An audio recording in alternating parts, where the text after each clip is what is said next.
Hey there! Whether you've been born 15 years ago or 50 years ago, there's something we all have in common, something that we melancholically think about every now and they are nostalgic memories. These memories more or less represent who we are and who we were in the past, and collectively form our identity, which is what distinguishes us as individuals from everyone else. But enough of that. Today, I have just one question.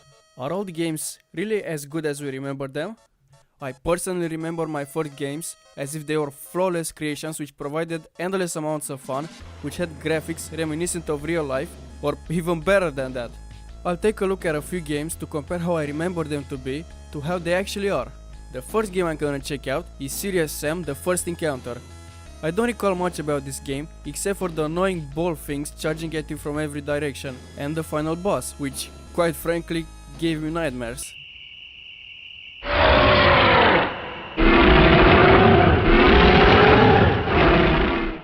I was pretty young while playing the game, and I remember being chased by it to the pyramid, and it was the most terrifying feeling I've ever had until then. I don't know if it was intentional or not, but it was scary as hell. I remember there being other scary monsters in the game, such as that hissing scorpion thing that would scare the shit out of me every time I heard it. But enough reminiscing, it's time to see how the game actually is. So right off the bat, I'm presented with the story of the game, which I didn't know it had. It's pretty interesting, but I care more about the gameplay. Oh, now that's the stuff. I remember all of this. The first thing I realized is that most of this is very similar to how I remember it. Even the graphics, they're very familiar. The gunplay is not that bad considering how old the game is, and the one-liners are as cheesy as ever.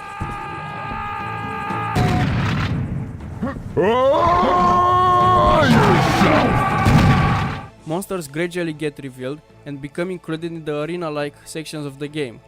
Okay, I think this is where it is. Let's see. Okay, the doors are closing. There he is! That goddamn scorpion I was talking about. The game includes a surprising amount of details about each enemy that I honestly didn't know was there the first time I played it. There are also details about other things, such as areas or the guns that you're using. The soundtrack is also really good, and it gets quite tense when you're being attacked. I found myself lost in the game's flow, its enemies and its seamless combat mechanics. I find it very similar to how I sometimes play the fast-paced FPS Team Fortress 2, and more specifically the Scout class.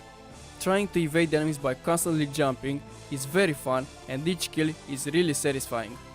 In the end, out of all the games that I play in this video, this one is probably the one that resembles what I originally remembered the most. The next game we have has a bit less to offer story-wise, but it's very fun nevertheless. The game is Crazy Taxi, and if you haven't played it, you should, because it is crazy. Just listen to this guy. Hey, come on over, have some fun with Crazy Taxi! The game just wants you to feel energetic and excited while playing it, and it does that pretty well using the music, characters, and the gameplay. The gameplay is phenomenal, very similar to how I remember it. Everything is fast-paced, and there's little to no momentum that you lose when you hit other cars, which is something I really like because this game actually makes me feel like a crazy person. The characters are also very interesting, especially the 4 that you can play as, but also the ones that you pick up while playing. I didn't notice this years ago when I played the game, but the characters each have very specific lines.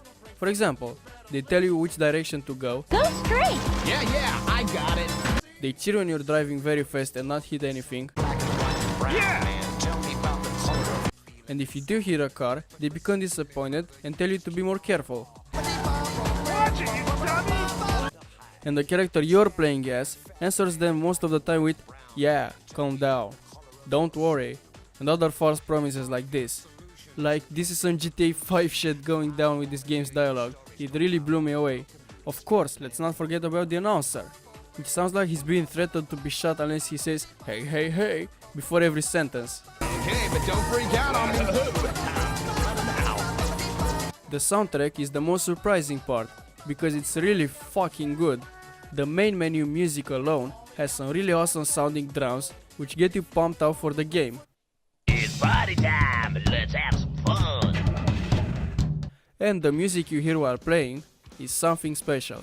The song that always seems to play first is Catman's World, which may sound like a weird choice but actually goes really well with the game. The other songs are also licensed tracks made by rock bands which I don't think are affiliated with the game in any way. These songs really get you into the mood of the game, and once you start playing, you find it quite hard to stop because it's all so fun. In the end, this game is not very close to how I recall. The graphics are worse than I remember, but that's like the one bad thing about it.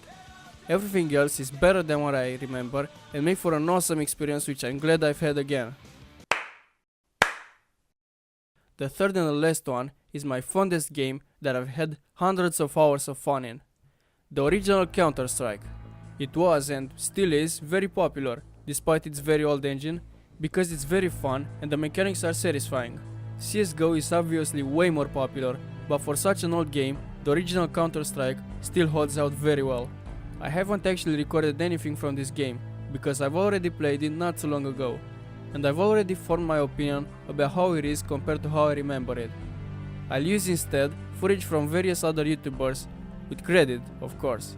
I love to talk about the classic terrorists versus counter-terrorists mode, but truth be told, I haven't played that much of that.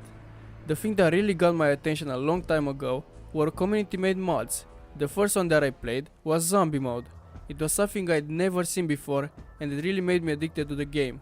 I later tried other modes such as Death Run, Hide and Seek and Jailbreak. They would all make me come back the next day. But none of them have made me so many memories as zombie mode. I remember the first time I played it, there weren't that many people and it was a very dark map and it was genuinely scary.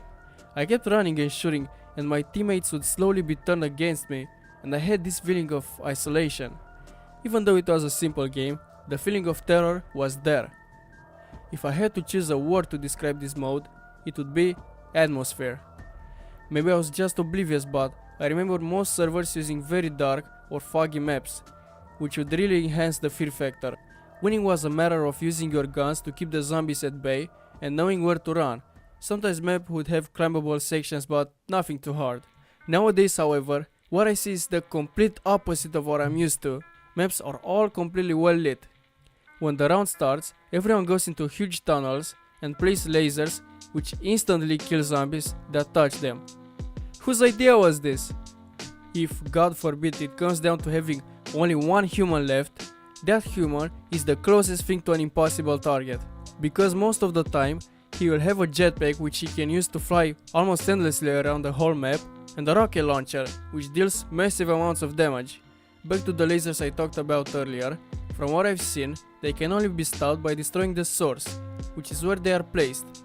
So if a human, which is in a tunnel, places a laser here, there is no way for a zombie to destroy that laser, because it kills them every time they enter the tunnel. I don't know if the lasers disappear after a certain number of kills because, frankly, when I enter a server and become a zombie, I instantly disconnect because there's nothing fun about being one. It doesn't even matter if the lasers disappear because with each kill, the human gets more money so he can buy more overpowered shit. I used to play on a server which used another version of zombie mode, which by now is probably gone. The only thing close to lasers there were 3 mines, which would just be modified grenades that could take some damage or freeze the zombies for a few seconds, but nothing was overpowered. Sure, it still had tunnels, but attempting to get into one would not necessarily be a death wish. If you died as a zombie, you wouldn't respawn, and humans would win when all zombies were killed. I tried searching for servers which still use the old zombie modes, but to no avail.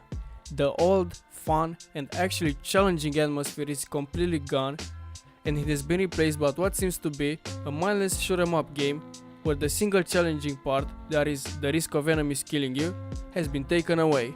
I'm sorry if I'm mistaken about any of the things I've talked about here. I'm sure there are still servers that don't run this shitty mod, but from what I've seen, there are very few of them left. So in conclusion, the zombie mode of the game changed so much that it is unrecognizable. The classic mode is pretty fun though. So, as you can see, the accuracy of our nostalgic memories varies between each game we've played. And I don't think they feel nostalgic because the games were fun, but rather because the moments in which you played them were fun and carefree. Or something like that, I don't know, I'm not a fucking psychologist. Bye.